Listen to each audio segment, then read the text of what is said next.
Hello and welcome to the Quibber channel. I am Jason, your host. I hope you're all having a wonderful, splendiferous day. I'm pretty good. Last night I had a bit of a foible, a bit of an issue. I've been doing so well with my diabetic stuff, testing new foods and everything, and I thought last night, and this was a very bad idea.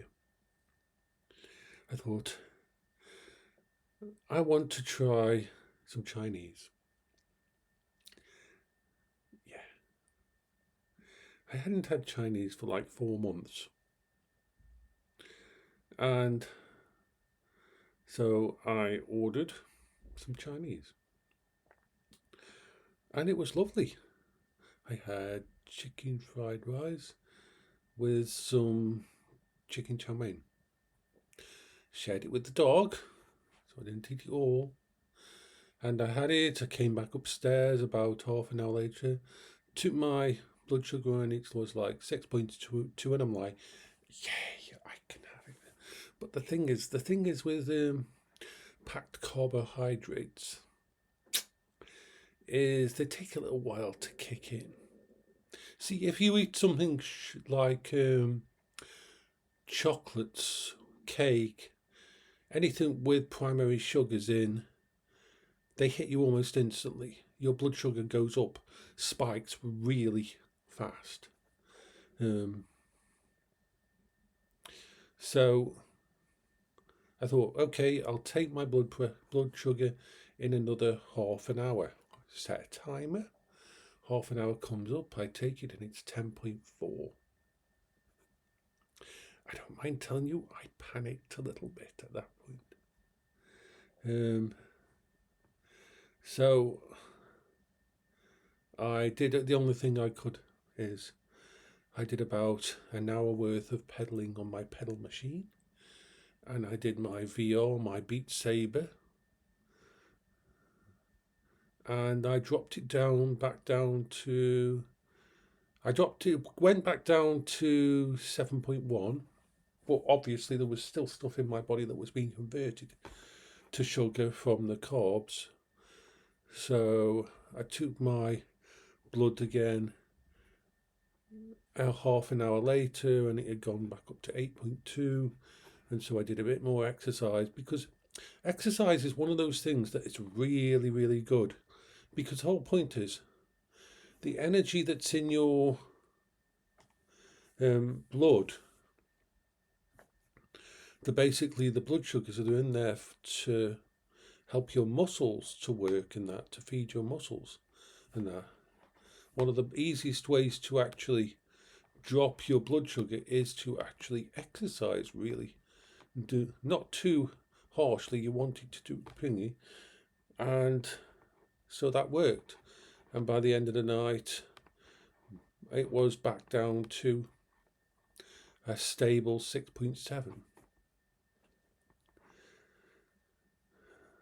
You live and learn. Obviously, things like that are completely out. But I wanted to see what my body could handle. So it was worth doing. But I know I will not be ordering any Chinese again.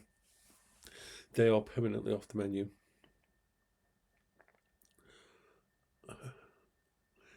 Christmas and this time of year is really hard for people with diabetes. Every fucking advert, every single thing on the web pages and that. Now, if you go into stores, it's all about cakes and sweets and chocolate and all these bloody things. And they're like a death sentence for people with thingy. The good thing is, damage to your body doesn't happen instantaneously with diabetes. It takes time.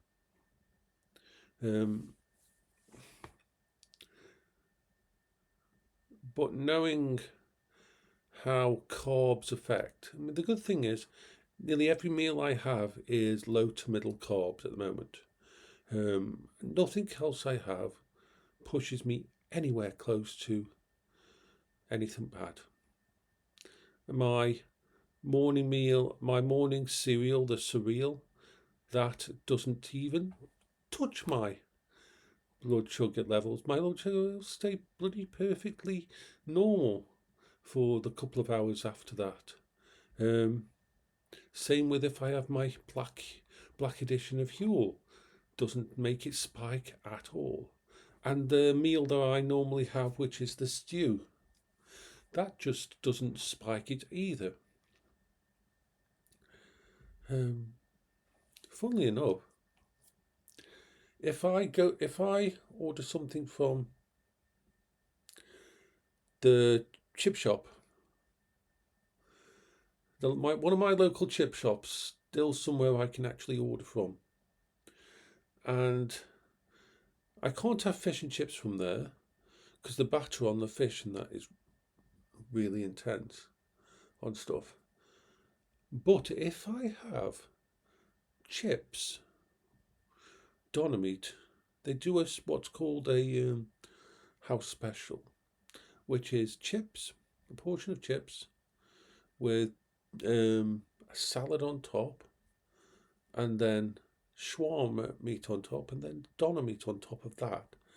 And usually you have some kind of sauce on, mayonnaise or something like that, or some kind of mint yogurt or some or relish or anything like that you can have on it.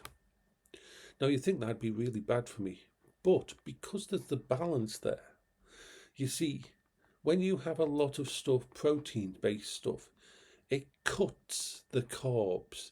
It actually makes it so the carbs, if I ate chips on their own, or chips with battered fish, that would lay too much on the carb side.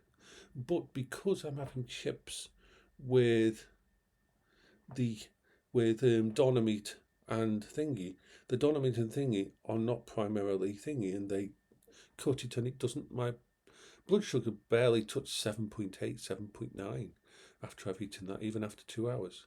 Even without exercise, it seems to be one takeout that I can still have.